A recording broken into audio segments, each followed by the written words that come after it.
Assalamualaikum warahmatullahi wabarakatuh.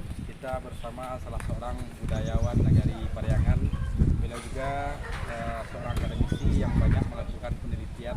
Jadi boleh diminta informasi kemarin tentang masjid. Kalau kita lihat dari mereknya Masjid Minangkabau. Ya.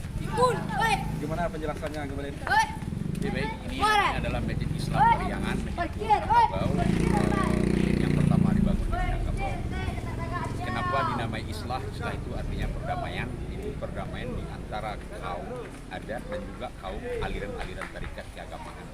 Di sini ada dulu 3 tarikat. Yang pertama Satari, yang kedua Naksabandi, yang ketiga Saman. Ini semua di sini adalah surau-surau yang ada di Pariangan dan itu berbeda-beda mazhab, tetapi satu masjid. Artinya berdamai mereka di masjid. Oh, jadi ini salah satu contoh. Ini salah satu contoh surau.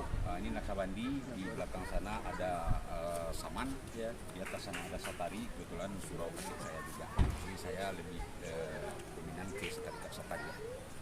Kastari. Satari, iya.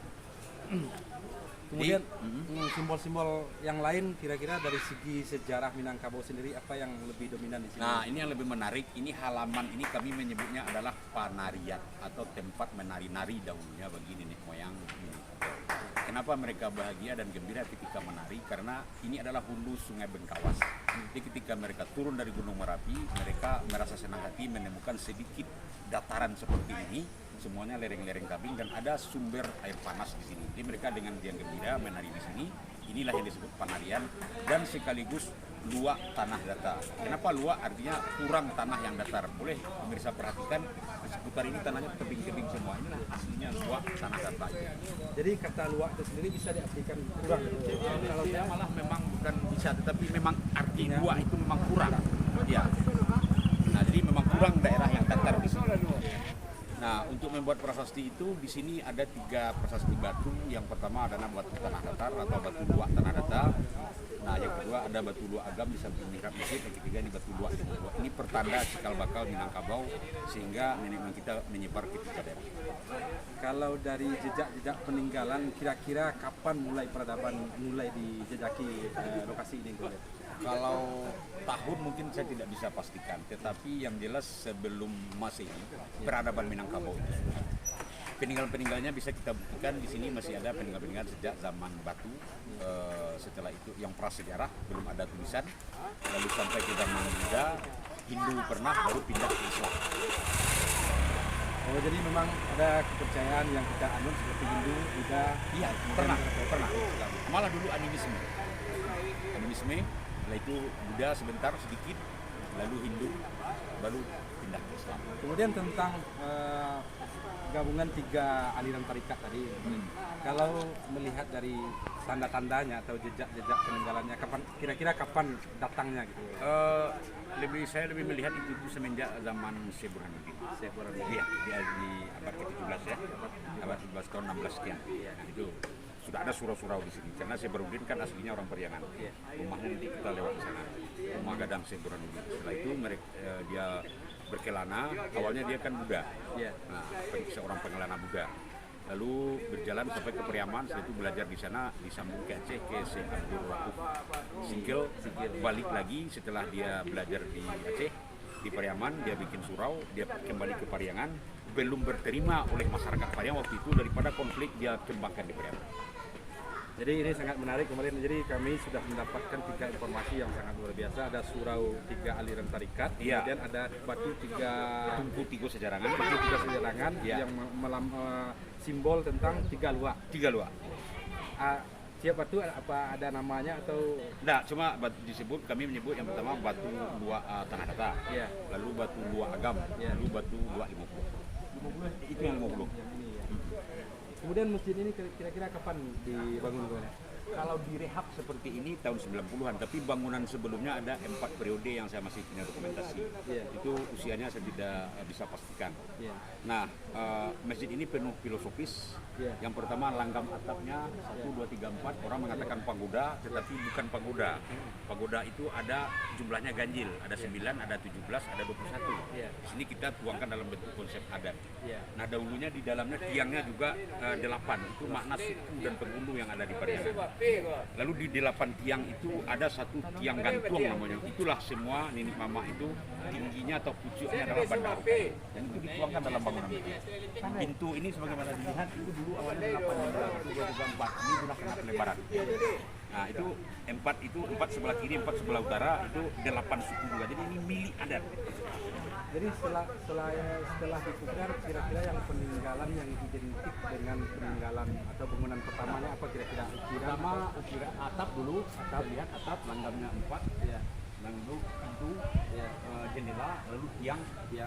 Nah, Yang masih ada yang 8. gantung. Masih tiang gantung, masih ada. Alhamdulillah untuk informasi awal cukup menarik dan perlu penelusuran yang lebih dalam tentang cikal bakal Minangkabau itu sendiri. Ya. Jadi mungkin banyak yang akan kita bicarakan dengan beliau, Irwan Malinbasa. Beliau juga akademisi yang meneliti banyak hal, jadi banyak yang perlu kita koreksi dari beliau. Ya, demikian kita lanjut jalan. Kita sekilas penjelasan tentang batu ini kembali. Baik, ini adalah salah satu bukti batu yang disebut dengan batu luak Nantiko. Ya. Ini di samping kita ini adalah batu luak 50. Ya. Dan setelah kita ukur dengan variometer, itu tingginya kita ini yang menandakan bahwa luak 50. Ternyata luak 60. Kalau saya tidak salah itu tingginya beda-beda 6 meter. 798, 783 dan 776 mdpl. Kita tidak bisa bayangkan bagaimana orang Potiga dahulu membuat sehingga kalau seandainya batu luak Tanah Datar lebih rendah daripada luak 50, itu akan muncul paradigma yang berbeda-beda. Tapi hari ini kita bisa buktikan posisinya pun Berbeda ya. berbeda. Ini yang paling rendah. Kalau dari bentuk model gimana kemarin? Hampir sama. Hampir ya. Ya. Itu ada prasasti, ada catatan. Ada apa namanya narasi yang setulis dulu dijadikan di situ sebuah informasi awal pada masyarakat kita mengunjungi batu ini. Inilah dia batu luak 50. Kan bisa di zoom biasa masuk alam. Tanda-tanda dari atau peninggalan jejak peninggalan dari 3 luak daerah sentral Minangkabau itu apa kira-kira? Saya melihat dari bentuk bangunan. Bentuk bangunan di Pariangan itu kan macam-macam. Kalau kita lihat alirannya Koto Piliang Rebut Kenego, kedua-duanya ada. Tidak salah katanya kalau Pariangan itu sebagai ibu tempat rahim tempat keluarnya yang dua lagi karena ada perselisihan antara Datu Mangkuang dan Perpatian. Ketika kita lihat ke Pariangan kedua-duanya ada. Jadi memang filsafatnya sekali. Iya, filsafatnya memang bisa sekali-kali hutan, untuk yang menyebutkan budi Caniagonyo antah samu dipakai kan ada kedua-duanya di sini. Ya memang kalau kita lihat secara lebih mendalam tentang berbagai filosofi seperti ungkapan Takang Maleo-leo kan juga dan yang memang ada keselarasan kedua-duanya terpakai dalam satu kebudayaan Minangkabau. Betul sekali. Alhamdulillah, jadi mungkin untuk informasi sekilas tentang salah satu peninggalan leluhur kita, tanda 3 luak, ada batu luak Tanah Datar, batu luak Agam dan batu luak 50. Jadi ini 50. Luak 50. Ya. Yang Agam saking mihrab itu gonjong nampak.